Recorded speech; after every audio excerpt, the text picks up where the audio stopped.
पहले तो आप सभी को आज शिक्षक दिवस की हार्दिक शुभकामनाएं देता हूं, बधाई देता हूं। और मैं इस अवसर पर महान शिक्षाविद, भारत के पूर्व राष्ट्रपति डॉक्टर सर्वपल्ली राधाकृष्णन जी को भी नमन करता हूं, जिनकी स्मृति में और सम्मान में शिक्षक दिवस मनाया जाता है।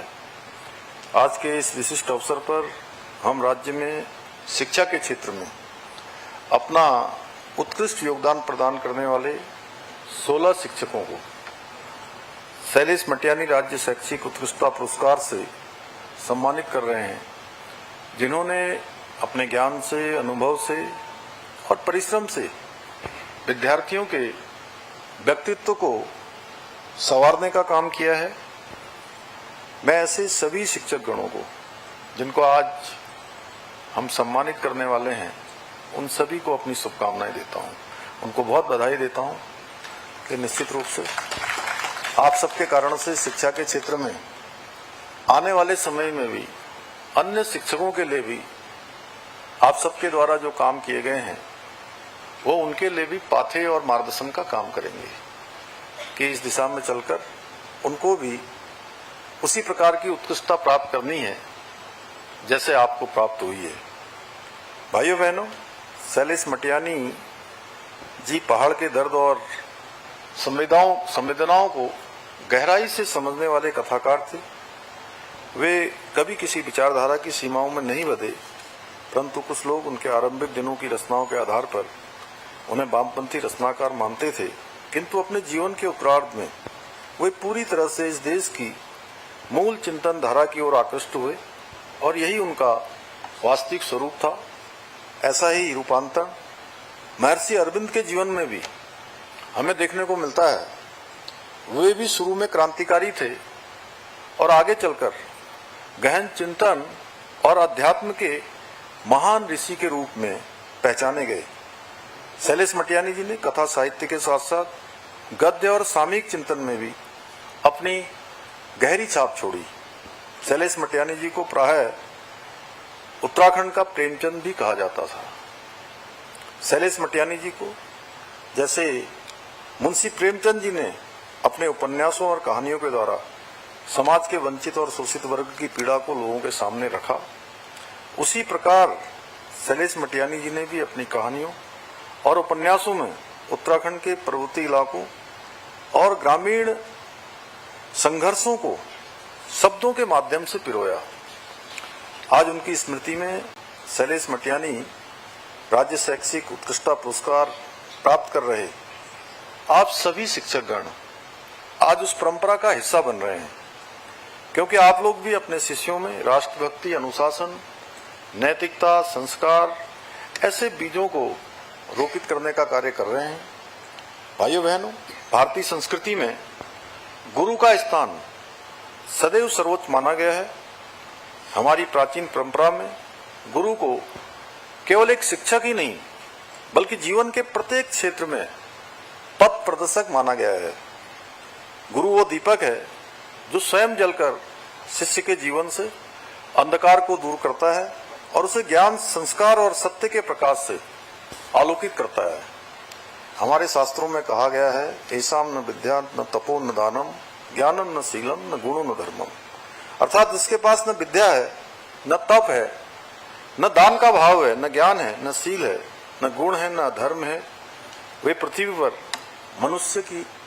मनुष्य के रूप में पशुओं की भांति हैं। इस पृथ्वी पर केवल गुरु ही है जो अपने शिष्य को इन सभी गुणों से संपन्न कर उसके जीवन को एक सार्थक दिशा प्रदान करने की सामर्थ्य रखता है। इसलिए गुरु का स्थान ईश्वर से भी ऊंचा माना जाता है। आप सभी जानते हैं किस प्रकार से आचार्य चाणक्य ने साधारण बालक चंद्रगुप्त को अपनी शिक्षा और मार्गदर्शन में इतना समर्थ बना दिया कि वो उस शिक्षा के बल पर संपूर्ण भारत का सम्राट बन गया। इसी प्रकार महर्षि विश्वामित्र ने श्री राम और लक्ष्मण जी को केवल शस्त्र विद्या ही नहीं सिखाई, बल्कि उन्हें धर्म, मर्यादा और आदर्श जीवन की भी शिक्षा दी। भाइयों बहनों, आज इस डिजिटल युग के बदलते दौर में शिक्षकों की भूमिका और भी अधिक महत्वपूर्ण हो गई है।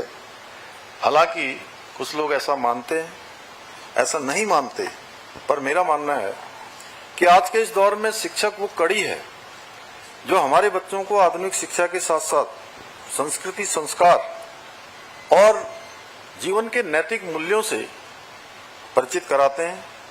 भाइयों बहनों, हमारी सरकार शिक्षकों के इस महत्वपूर्ण भूमिका को समझते हुए उनके योगदान को उचित सम्मान देने के लिए पूर्णतः प्रतिबद्ध है। आदरणीय प्रधानमंत्री जी के मार्गदर्शन एवं उनके सहयोग से हमारी सरकार शिक्षा में गुणवत्ता में सुधार करने के लिए अनेक योजनाएं संचालित कर रही हैं। बहुत सारे नवाचारों के बारे में अभी हमारे शिक्षा मंत्री जी ने बहुत विस्तार से बताया। वहीं हमने शिक्षकों को उपयुक्त वातावरण और साधन उपलब्ध कराने का प्रयास भी किया है। इसके अलावा हमने शिक्षकों के प्रशिक्षण और कौशल विकास के लिए भी विशेष योजनाएं प्रारंभ की हैं, जिससे वे आधुनिक समय की चुनौतियों का सामना कर सकें और विद्यार्थियों को उच्च गुणवत्ता की शिक्षा प्रदान कर सकें। भाइयों बहनों, शिक्षा के महत्व को ध्यान में रखते हुए हमारी सरकार ने देश में सर्वप्रथम नई शिक्षा नीति को लागू करने का कार्य किया है, जिसके अंतर्गत हमने वर्ष 2022 में बाल वाटिका की शुरुआत कर प्रदेश में शैक्षिक क्रांति प्रारंभ की है।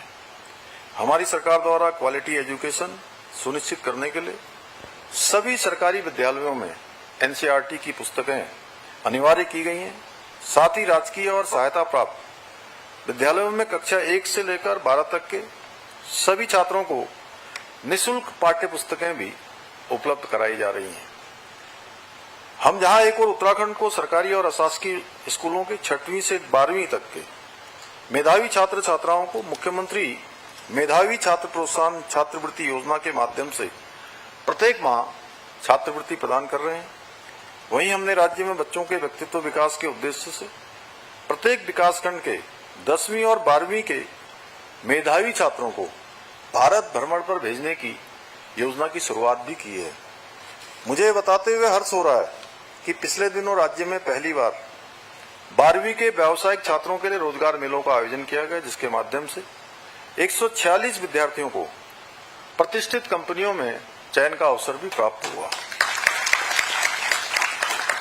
भाइयों बहनों, इसके अतिरिक्त उत्तराखंड देश का पहला राज्य बन गया है जहां बुनियादी शिक्षा के लिए राज्य पाठ्य चर्चा रूपरेखा तैयार की गई है। यही नहीं, विद्यालयों में विद्यार्थियों की रचनात्मकता को बढ़ावा देने हेतु बस्ता रहित दिवस को भी पाठ्य चर्चा में शामिल किया गया है। इसके अलावा हमारी विरासत पुस्तक के माध्यम से कक्षा 6 से 8 तक के छात्रों को भारत की संस्कृति, लोक परंपरा, देश और प्रदेश की महान विभूतियों से परिचित कराने का कार्य भी किया जा रहा है। हमने इस पुस्तक में उत्तराखंड राज्य आंदोलन के जन नायकों की शौर्य गाथाओं को सम्मिलित किया है, जिससे हमारी आने वाली पीढ़ियां उनके बलिदान को समझ सके और उनमें राज्य के प्रति उत्तरदायित्व की भावना भी विकसित हो सके।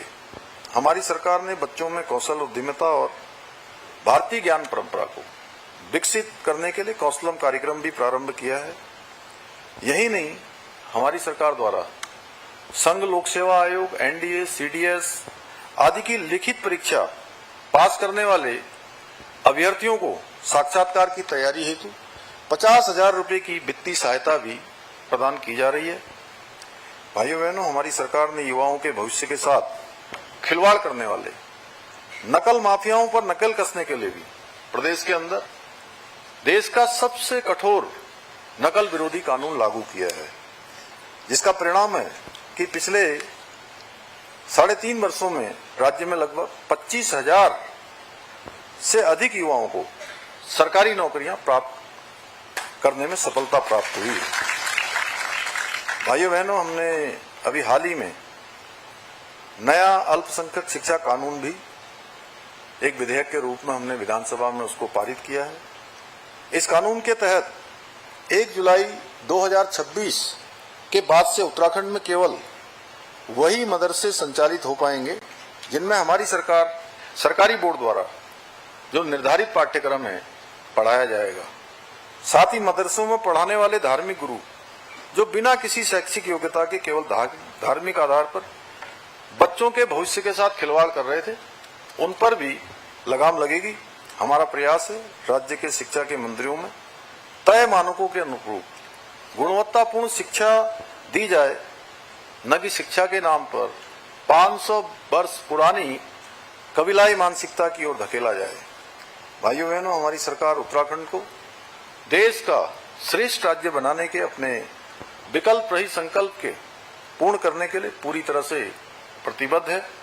और मेरा मानना है कि जब हमारे छात्र एवं छात्राओं को, हमारे कर्णधारों को गुणवत्तापूर्ण शिक्षा प्रदान करने में सफल रहेंगे, तभी हमारा ये संकल्प पूर्ण हो सकेगा।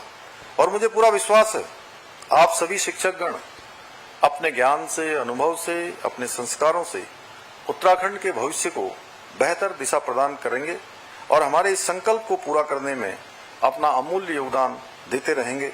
इसी विश्वास के साथ एक बार फिर से आप सभी को शिक्षक दिवस की बधाई देते हुए, और जिनको आज हम सब सम्मानित करने वाले हैं उनको विशेष रूप से बधाई देते हुए उनके सबके आगे के उज्जवल भविष्य की भी मैं कामना करता हूं और अपनी बात को समाप्त करता हूं। धन्यवाद।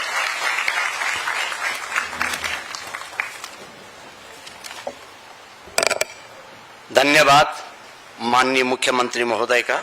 आपने शिक्षा के क्षेत्र में सरकार के द्वारा किए जा रहे नवाचारी प्रयासों और साथ ही शिक्षकों को एक नई दिशा देने में जो अपने उद्बोधन दिया, मुझे आशा है कि हम सभी शिक्षा जगत आपके उद्बोधन से अभिभूत होकर अपने कर्तव्यपरायणता को, अपने कार्यों को और अधिक ढंग से अंजाम देंगे।